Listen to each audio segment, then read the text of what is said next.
Edwin sir சொல்லுங்க. Edwin sir, குறிப்பாக இந்த ஃபத்தேபூர் விவகாரம் அது ஒரு திட்டமிட்டு நிகழ்த்தப்பட்ட இலக்காது. ஏன்னா 2 மாநிலங்களில் தான் இந்த மதமாற்ற தடை சட்டம் இருக்கு அப்படின்ட்டு நான் நினைக்கிறேன். ஒன்று உத்தரகாண்ட், இன்னொன்று உத்தரப்பிரதேசம். ரொம்ப தீவிரமாக அவர்கள் அதை நடைமுறைப்படுத்துகிறார்கள். இல்ல சார், ஆக்சுவலா இதுல நீங்க பாத்தீங்கன்னா, அதாவது நீங்க சொன்ன இந்த ஆன்டி கன்வென்ஷன் லா மொத்தம் நார்த்ல 12 ஸ்டேட்ஸ்ல இருக்கு. 12 மாநிலங்களுக்கு. சரி, இதுல நீங்க ரொம்ப முக்கியமா கவனிக்க வேண்டிய ஒரு விஷயம் என்னன்னா, அதாவது இந்த ஃபத்தேபூர் மேட்டர்ல கிட்டத்தட்ட 8000 பேஜுக்கு சார்ஜ் ஷீட் ஃபைல் பண்றாங்க. 8000 பேஜுக்கு சார்ஜ் ஷீட் ஃபைல் பண்றாங்க. பட் ஆனா அந்த 8000 பேஜ்ல ஒரே ஒரு சென்டென்ஸ் கூட எவிடன்ஸா இல்ல விட்னஸ பத்தி இல்ல.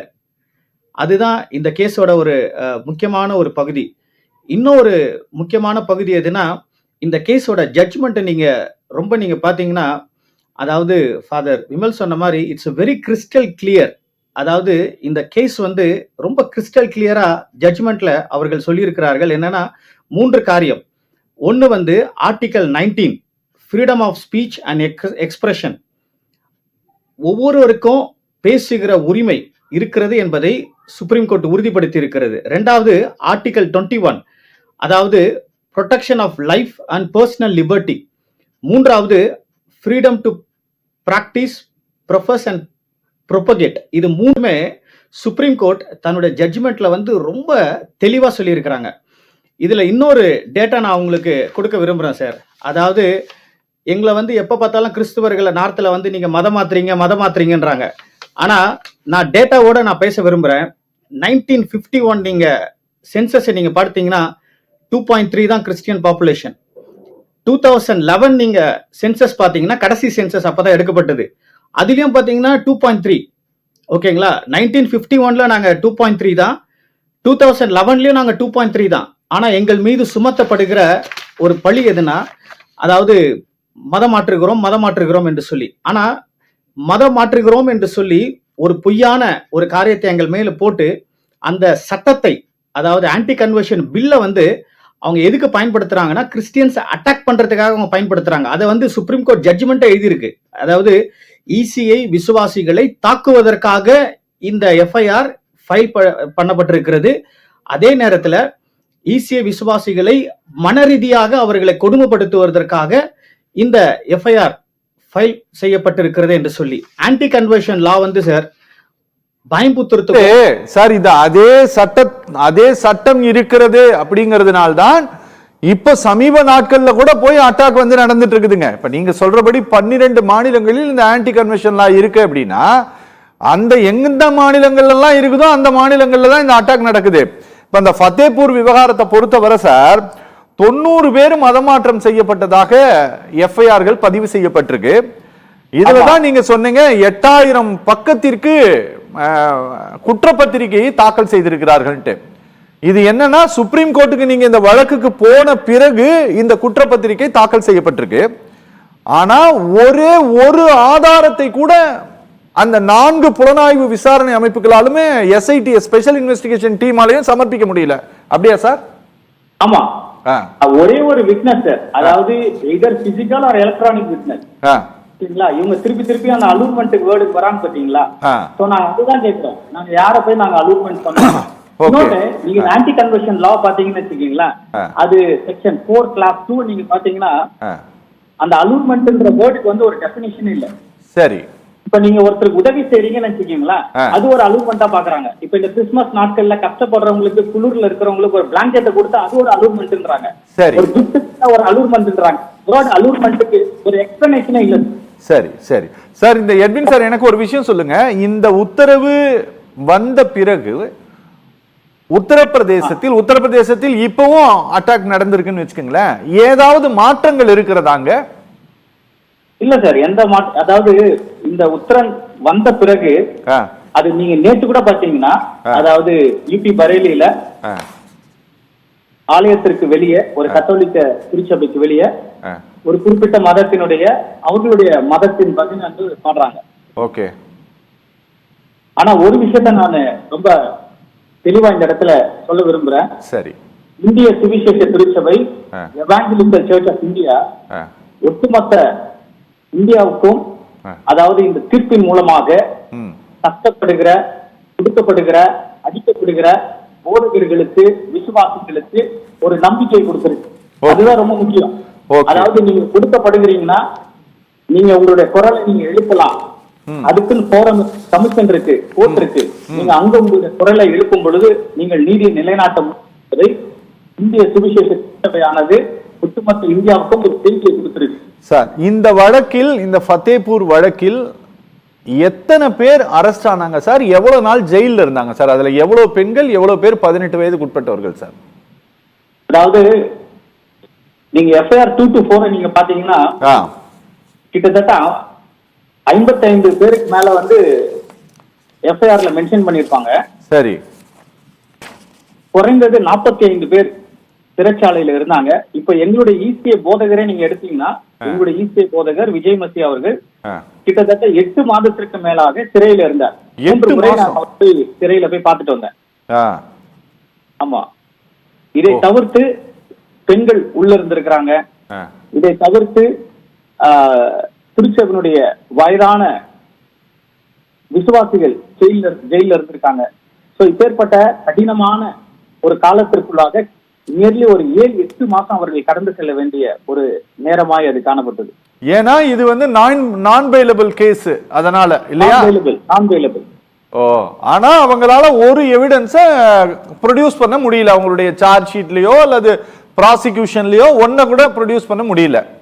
ஒண்ணுமே ப்ரொடியூஸ் பண்ண முடியல சார். அததான் நாங்க கோர்ட்ல திருப்பி ஒரு வாதத்தை நாங்க திருப்பி எடுத்து வச்சோம். என்னன்னா, இந்த ஆன்டி கன்வர்ஷன் பில் வந்து எங்களை டார்கெட் பண்றதுக்காக இந்த பில் அவங்க பயன்படுத்துறாங்க என்று சொல்லி. ஓகே, புரியுதுங்களா? இப்ப நீங்க ஒரு எக்ஸாம்பிள் எடுத்தீங்கன்னு வச்சுக்கீங்களேன்.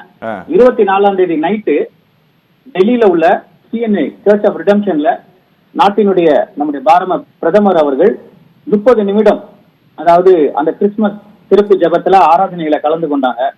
நாங்க கேட்கறதெல்லாம் ஒண்ணுதான். அதாவது ஒரு 3 நிமிஷம் நீங்க ஒரு ஸ்டேட்மெண்ட் கொடுத்திருந்தீங்கன்னா, சிறுபான்மையினர் கிறிஸ்துவர்கள் இந்த கிறிஸ்துமஸ் நாட்களை அமைதியோடு கூட அவர்கள் அனுசரிக்கத்தக்கதாக நம்ம எல்லோரும் ஒரு ஒத்துழைப்பு கொடுக்கணும் அப்படின்ற மாதிரி ஒரு ஸ்டேட்மெண்ட் கொடுத்திருந்தா, எந்த அசம்பாவிதமோ தாக்குதலோ நடத்தக்கூடாதுன்னு ஒரு ஸ்டேட்மெண்ட் கொடுத்திருந்தா இந்த சம்பவம் நடந்தே இருக்காது sir.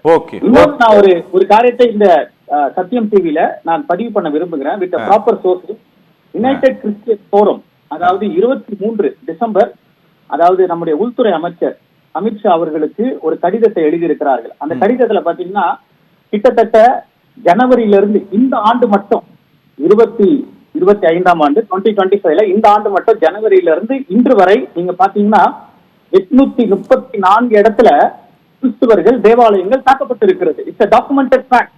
Okay. But united Christian forum. அதுக்கப்புறம் இன்னொரு முக்கியமான ஒரு விஷயம் என்னன்னா, நேத்து கிறிஸ்துமஸ் நாள் என்று வட மாநிலத்தில மாத்திரம் 20 இடத்துல கிறிஸ்துவர்கள் தாக்கப்பட்டிருக்கிறார்கள்.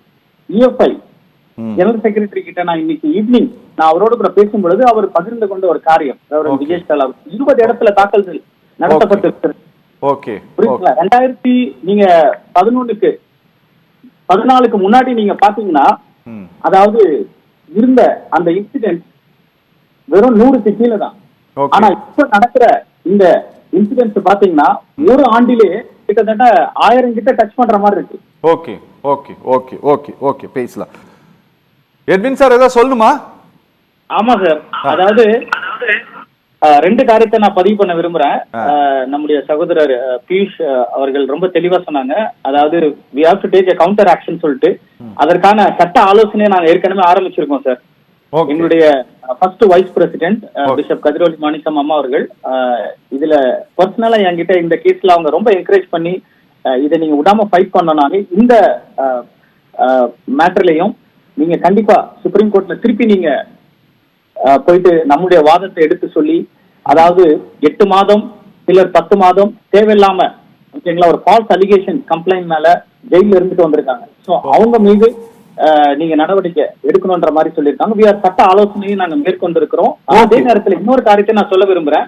அதாவது 24ஆம் தேதி இரவு, அதாவது நம்முடைய பாரத பிரதமர் அவர்கள் தேவாலயத்துல அதாவது கிறிஸ்துமஸ் பண்டிகை ஆராதனையில கலந்து கொண்டிருக்கும் பொழுது இந்தியா முழுவதும் பல இடங்களிலே தாக்கப்பட்டார்கள். அதாவது இஸ் மோஸ்ட் வெல்கம். அதாவது ஆலயத்துல வந்து கிறிஸ்துமஸ் ஆராதனையில கலந்து கொள்ளுகிறதுல எங்களுக்கு எந்த தடையும் இல்லை. ஏன் ஈசிய திருச்சபைக்கும் அவர் வரலாம், இந்திய சுவிசேஷ திருச்சபைக்கும் நம்முடைய பிரதமரை நாங்கள் வரவேற்கிறோம், மோஸ்ட் வெல்கம். ஆனா ஒரே ஒரு காரியம் என்னன்னா, கிறிஸ்துவர்கள் மீது நடத்தப்படுகிற இந்த தாக்குதலுக்கு ஒரு ஸ்டேட்மெண்ட் அவர் கொடுக்க வேண்டும் என்று சொல்லி நாங்க தொடர்ந்து வலியுறுத்தி கொண்டிருக்கோம். இன்றைக்கும் அதாவது நம்ம பேசிக் கொண்டிருக்கிற இன்றைக்கும், அதாவது இன்னைக்கு காலையில, அதாவது நம்முடைய பிஎம்க்கு ஒரு லெட்டர் ஒன்று போயிருக்கு. இந்த மாதிரி நேத்து ஃபுல்லா நடந்த இன்சிடென்ட்ஸ் என்ன, இந்தியா ஃபுல்லா நடந்த இன்சிடென்ட்ஸ் என்ன, புரியுது, எந்த ஒரு ஸ்டேட்மெண்ட்டும் இல்ல சார். புரியுது சார், புரியுது. அதுதான் எங்களுக்கு ரொம்ப வருத்தமாக இருக்கிறது. ஓகே ஓகே எட்வின் சார், வேற ஏதாவது இந்த இந்த இந்த வழக்கின் பால் நிகழ்ந்த ஏதாவது சம்பவத்தை ஏதாவது சொல்ல விரும்புறீங்களா நீங்க? நான் நிகழ்ச்சி நான் முடிக்க போறேன். அதாவது இந்த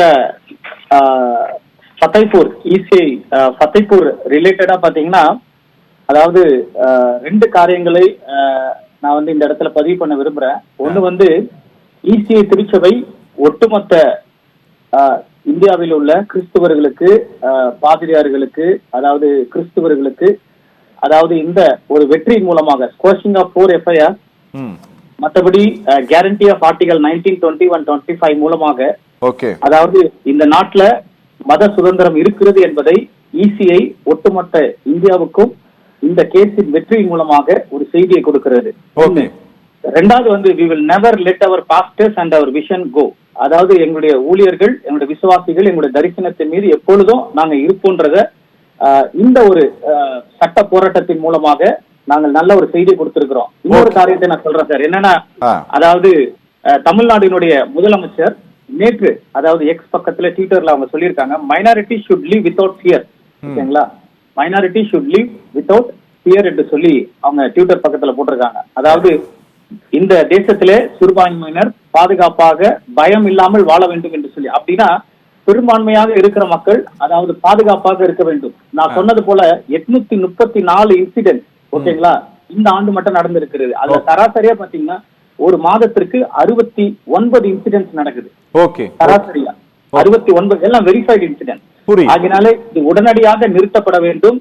அதாவது இந்திய தேசத்துல இருக்கிற, அதாவது நம்முடைய பாரத பிரதமர், உள்துறை அமைச்சர் அவர்கள் அதாவது ஒரு ஸ்டேட்மெண்ட் கொடுக்க வேண்டும் என்று சொல்லி தான் நாங்க மீண்டும் மீண்டும் வலியுறுத்துகிறோம். கொடுப்பார்கள் நாங்கள் விசுவாசி. ஓகே ஓகே எட்வின் சார், ஏதாவது சொல்லணுமா? நான் நிகழ்ச்சி நான் முடிக்கிறேன் சார். கடைசியா இந்த ஃபத்தேபூர் ஜட்ஜ்மெண்ட் வந்து ஒரு ஹிஸ்டாரிக் ஜட்ஜ்மெண்ட், ஒரு வரலாற்று சிறப்பு மிக்க ஒரு தீர்ப்பு. அதாவது இப்ப 12 ஸ்டேட்ல ஃபைல் பண்ணிருக்கிற, அதாவது 12 ஸ்டேட்ல கொண்டு வந்திருக்கிற ஆன்டி கன்வர்ஷன் பில்லை எதிர்த்து, அதாவது சுப்ரீம் கோர்ட்ல நிறைய ஆர்கனைசேஷன்ஸ் அவர்கள் கேஸ் ஃபைல் பண்ணிருக்காங்க. இந்த 12 மாநிலத்திலும் உள்ள ஆன்டி கன்வர்ஷன் பில் ரிப்பீல் பண்ணணும், இதை கேன்சல் பண்ணணும் என்று சொல்லி 12 ஸ்டேட்ல உள்ள எஃப்ஐ, அதாவது ஆன்டி கன்வர்ஷன் பில்லை கேன்சல் பண்ணுகிறதற்கு இசிஐ ஃபத்தேபூர் ஜட்ஜ்மெண்ட் வந்து ஒரு ஃபவுண்டேஷனாக, ஒரு பேஸாக இருக்கிறது என்பது இது வக்கீல்களுடைய ஒரு வாதமாக இருக்கிறது. ஒரு ஃபவுண்டேஷனை, அதாவது 12 ஸ்டேட்ஸ்ல உள்ள ஆன்டி கன்வர்ஷன் பில்லை டெமாலிஷ் பண்றதுக்கு இசிஐ ஒரு ஃபவுண்டேஷனை போட்டு கொடுத்திருக்கிறது. அது மாத்திரமல்ல, அதாவது ஒட்டுமொத்த கிறிஸ்தவர்களுக்கும், பாதிரியார்களுக்கும், விசுவாசிகளுக்கும் அதாவது ஒரு நம்பிக்கையை கொடுத்திருக்கிறது.